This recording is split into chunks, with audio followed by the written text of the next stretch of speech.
Alam nyo mga kaibigan, marami akong gustong sabihin. Pero alam ko, darating din tayo dyan. So ilalabas ko lahat. Pag nasabihan ko na yung isa kong anak na si Buddy. Kasi si Jigo, hindi ako na problema. Kasi ang isip ni Jigo ay matanda na. Nasa saktong edad na si Jigo. Salamat. At pakishare ang video na ito para makalat din. So kung baka inaakala ninyo nasa panahong ito nagsilabasan ng mga bandido, eh baka iniisipin nyo wala ng kulto. Pero andito lang kami, nagmamasid lang kami, handa kaming tumulong. Ang problema lang, hindi pa rin nawala yung mga masasamang kulto. Mayroong isang vlogger, may balita ako, isang vlogger na babae, si Inday Lady Hunter. Meron siyang nasagupa ngayon, mga kulto na masasama. Alam na alam ko mga hunter dito. Kahit hindi ko sabihin lahat, alam ko lahat.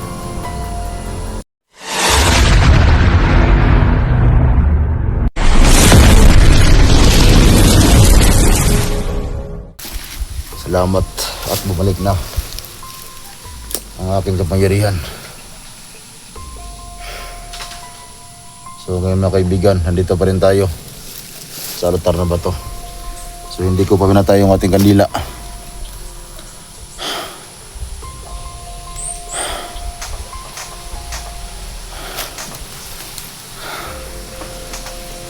Kasi dito lang talaga babalik ng aking lakas. So napatay yung isa. Sindihan natin to.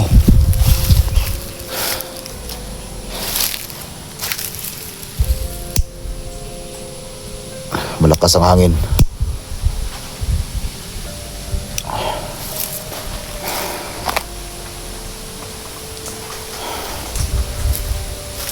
Dahil sa ginawa ko sa anak ko na si Buddy, ay nanghina tayo.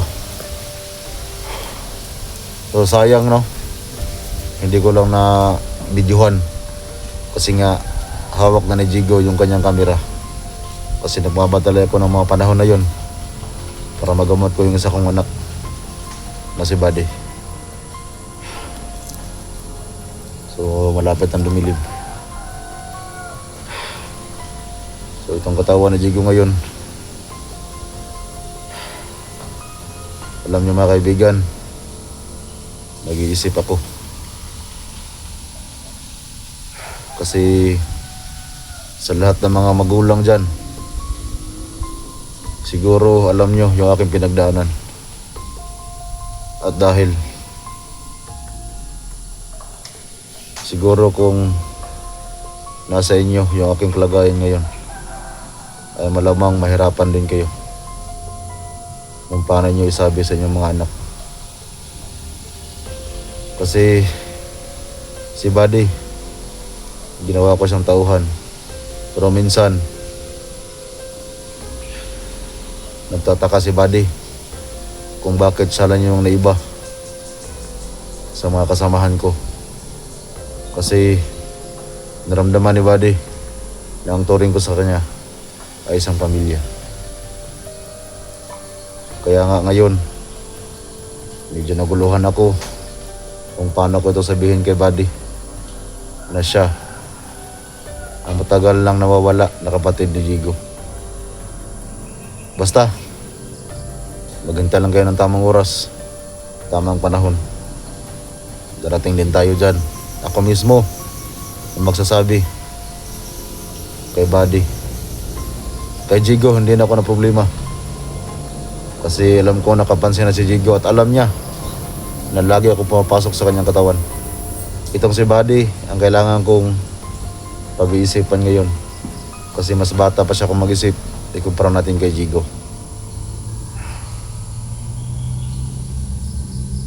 Kaya nga hindi ko kagad sinabi kay Jigo na yung kulto na tumulong sa kanya Ayun yung kapatid niya na si Buddy na matagal lang nawala. Pero bilib talaga ako sa pangamoy ni Jigo, saka sa takbo ng kanyang utak. Kasi nung unang tulong pa lang ni Buddy sa kanya ay alam na niya, nagduda na siya na si Buddy yung kanyang matagal lang nawalang kapatid. So gamit yung ating orasyon, patayin muna natin itong kandila kasi tapos na tayong magpagaling.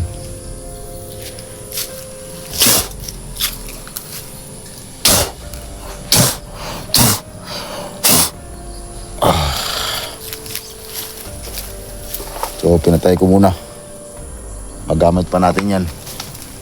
Si Buddy, kailangan ko pang sindihan ng kandila yun para mas babalik talaga yung kanyang lakas. Kasi kaming mga kulto, pag nagpapalakas kami, dapat talaga meron kaming kandila na dapat sindihan. So abangan nyo lang itong mga video ni Jigo, kasi ako alam ko maraming mga magulang, may mga anak na makita ng video na ito. So para sa akin, kaya hindi biro itong kalagayan ko ngayon. Kasi si Buddy, matagal ko na yung kasama,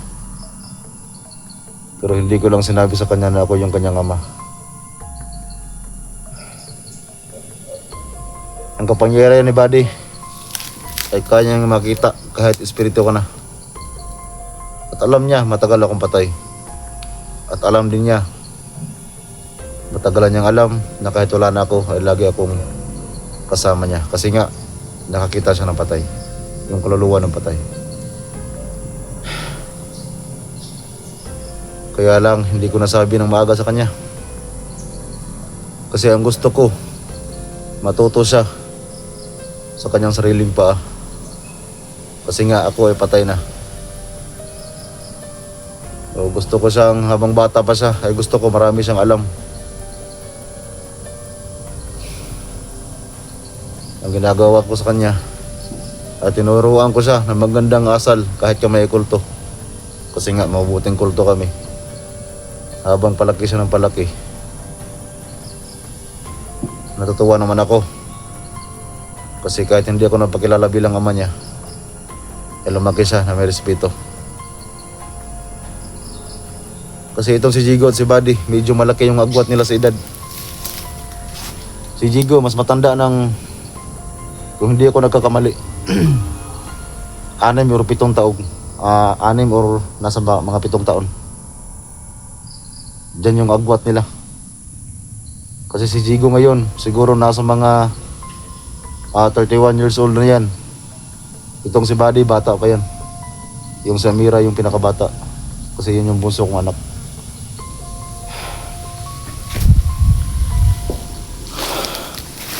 Alam nyo mga kaibigan, marami akong gustong sabihin, pero alam ko darating din tayo dyan. So ilalabas ko lahat pag nasabihan ko na yung isa kong anak na si Buddy.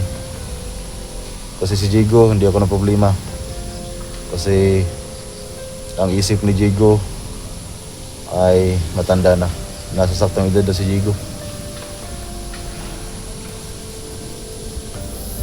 So salamat at pakishare ang video na ito para makalat din.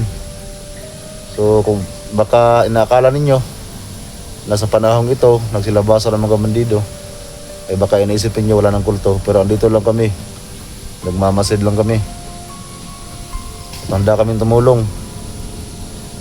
Ang problema lang,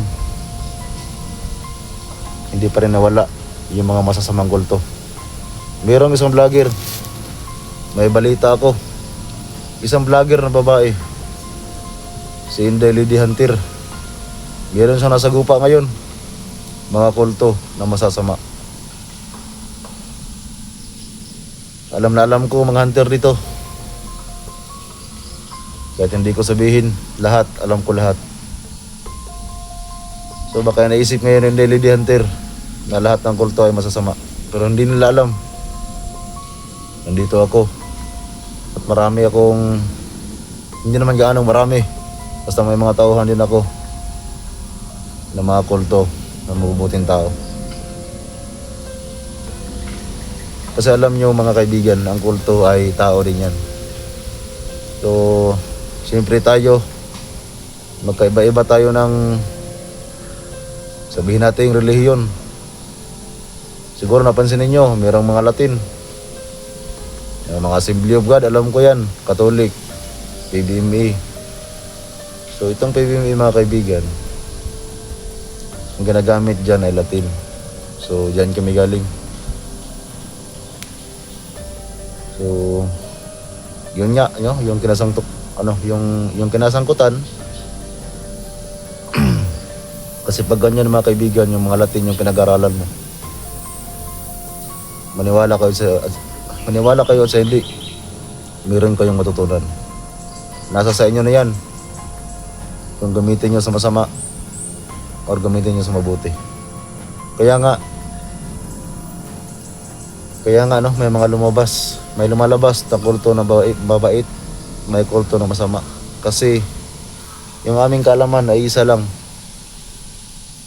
Ang mali lang nila ay ginamit nila sa mali yung kanilang kaalaman. Ganon yun mga kaibigan. Alam ko maraming mga relihiyoso makikita ng video natin. Maraming relihiyon ngayon. Maraming simbahan. Kung ano-anong pangalan na lang. Ang mas malapit talaga sa mga taong naging kulto, itong Latin talaga. Pero hindi ko naman yun inaano, no? Kasi marami ako natutunan. Hindi lang pang material, meron din pang spiritual. So gaya itong ginagawa ko ngayon, pwede akong pumasok sa katawan ng anak ko. Kasi sa mundong ito ngayon, marami talaga nagpa-Diyos-Diyosan, no? May mga pastor, sobrang dami ng mga binabat-bat nila, pero alam naman natin lahat mga kaibigan na walang simbahan na makakapagligtas sa atin kundi sarili natin. Lagi nga tayong pumapasok sa simbahan, pero yung puso natin, wala naman yung Panginoon sa ating puso. Yun ang hindi maganda. Kasi maraming reliyoso pero pasok, labas lang sa simbahan. Paglabas sa simbahan, ganun pa rin, no? So siyempre tao lang naman magkakamali talaga yan. Normal lang yan sa tao. Kasi magkaiba tayo ng kaya nga merong mga Latin dyan, no? So minsan masasabi talaga ng mga ibang na bakit nila pinag-aaralan yung Latin. So, ganun din yung aking katanungan dati, no? Kasi dati kami ay hindi ako kulto. So, nakapasok kami sa ganyang mga kung sa eskwela ba, kung sa eskwelahan pa, nakapasok kami sa mga ganyan. Alam mo kaibigan, meron akong dating towel na itim, pula, puti. At saka merong mga sulat na Latin. So, bawat salita mo doon ay pwede kang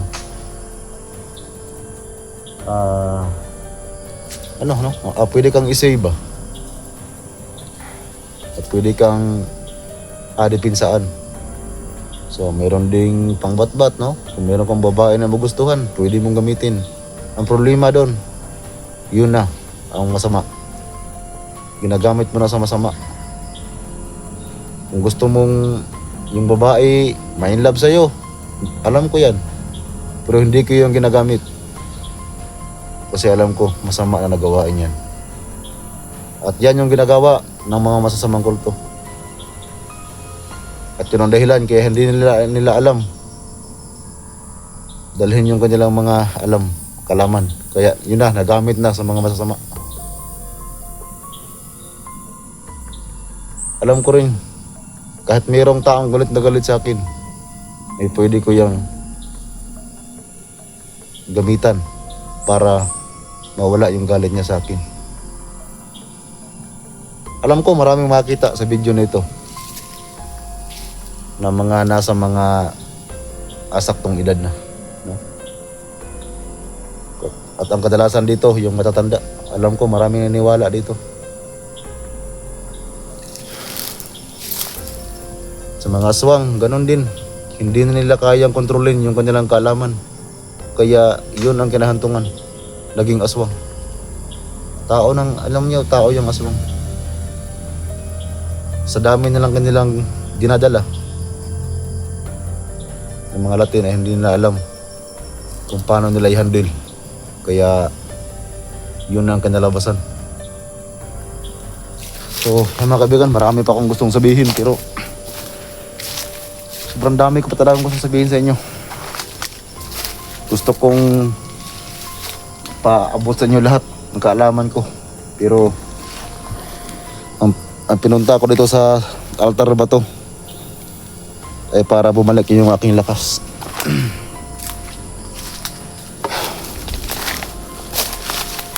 So, yan. Pinatay ko muna saglit. So, gusto kong sundihan ulit yan at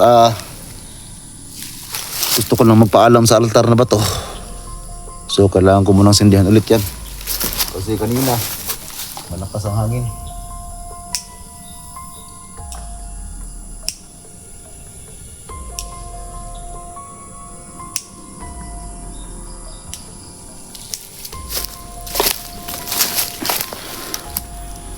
So, yan na. May hangin pa rin, no? So, gusto ko lang magpaalam sa altar na ba to. So, akit ulit ako dyan. At pasensya na kayo. Kasi wala kayong maintindihan sa akin sasabihin. At mahina lang yung aking boses. Nasabi ko na nga sa inyo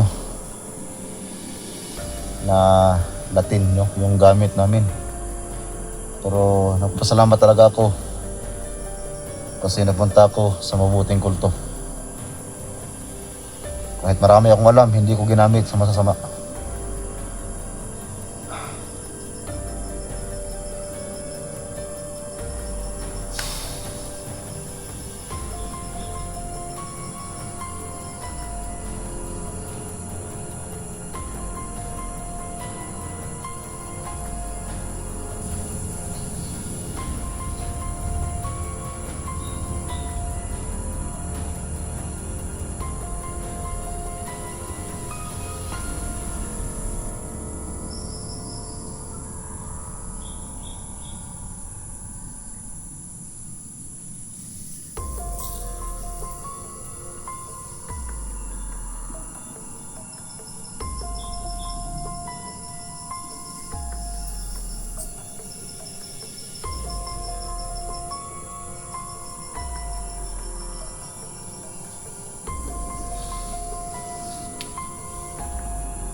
Yun mga kaibigan, kung nakita nyo, pinahaplos ko ang altar na bato. Kasi binigyan ko rin siya ng orasyon para kahit pa paano ay hindi ito mapabayaan. Kasi dati mga kaibigan, itong altar na bato, walang normal na pwedeng makahawak sa bato na ito. Normal na tao, hindi pwedeng humawak dito kasi sobrang init nito dati. Alam ko sa mga viewers si Jigo ay marami pang nakakita. Marami pang nakaalala. Itong bato na ito dati, hindi ito pwedeng hawakan ng normal na tao. sobrang init ito. Ngayon, napansin ko, dahil medyo napabayaan na, at alam ko naman, meron pang kulto na pupunta dito, pero minsan na lang. Hindi gaya ng dati, nalalagaan to namin. Ngayon, medyo maginaw na. Wala na akong ramdamang init. Kaya nga, kung nakita nyo ko yun na, nung nakapatong pa ko dyan, ay nahaplos ko. Nilagyan ko ng orasyon.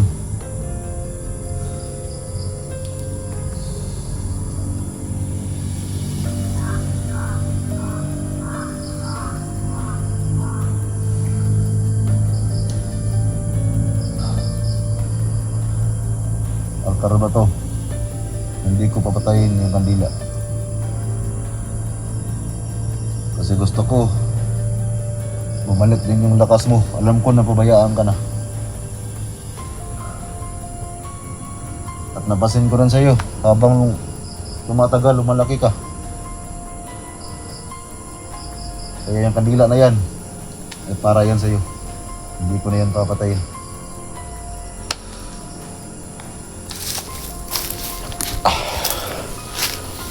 Yan ang mga kaibigan, no? Dati sobrang liit ng bato na to. Ibig sabihin, meron pa talaga siyang buhay.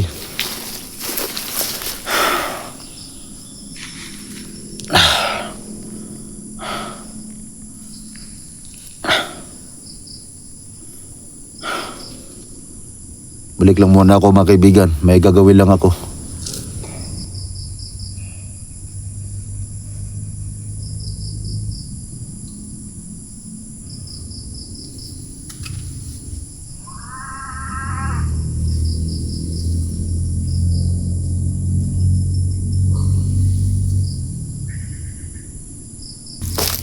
Yan mga kaibigan, okay na yan. So, iwan na natin yan. So, dyan na yung kandila para sa kanya yan.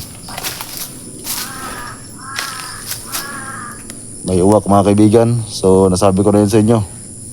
Pag may uwak, mayroong masamang pangitain. Pero kahit ganun pa man, huwag kayong mag-alala kasi itong lugar na ito ay lugar ng mga kulto. Tagal akong nag-alaga dito dati. Yan, may uwak. So, ang bala ko ngayon mga kaibigan ay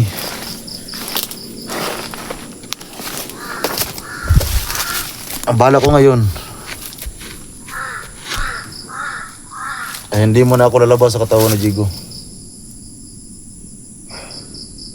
So, kailangan ko munang balikan yung aking anak ko si Buddy. So nung iniwan ko siya, mayroon siyang lakas. So sinabi ko sa kanya na magpunta muna ako sa altar na bato para kahit paano ay bumalik yung ating lakas. So yun, gumamit siya ng tagulilong ng sarili niya. Hindi rin basta-basta tagulilong ng anak ko na si Buddy. Kahit si Badang mahirapang makita sa kanya.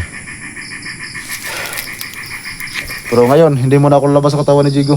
At saka yung bata na nakita namin ni Badan, ay sinabi ko kay Badan na siya muna ang magdala sa bata. Kasi may lakad niya ako. Ito ginagawa ko ngayon, no? Hindi lang ako nagpahalata kay Badan na hindi na si Jigo yung nakausap niya. So, ang iniisip ni Badan, akala ni Badan na si Jigo pa rin yung kausap niya, pero hindi niya alam na ako na. So, sinabi ko sa kanya, hindi ko lang naka-open ang video na dalhin niyo muna yung bata. Kasi may pupuntahan lang ako. So, hindi niya alam na ako. Kaya yun, yung bata dinala niya. So, mga kaibigan, papatayin ko na itong video. At kailangan ko muna magpaalam sa altar ba to, no? So papatayin ko na lang itong video para makapag-focus ako dito sa altar ba to. So paano mga kaibigan, hanggang sa muli, pakishare ang video ni Jigo para malaman nyo lahat yung buong kwento ng aking pamilya. At abangan nyo, marami pa akong gustong sabihin sa lahat. Hindi lang muna ngayon kasi iniisip ko pa, naghintay ako ng tamang oras, tamang panahon kung paano ko to sabihin sa anak kong si Buddy. Si Jigo, alam ko, tanggap niyang lahat. Kasi, okay na yan si Jigo, nasa saktong edad na yan. So, yun lang mga kaibigan. Hanggang sa muli.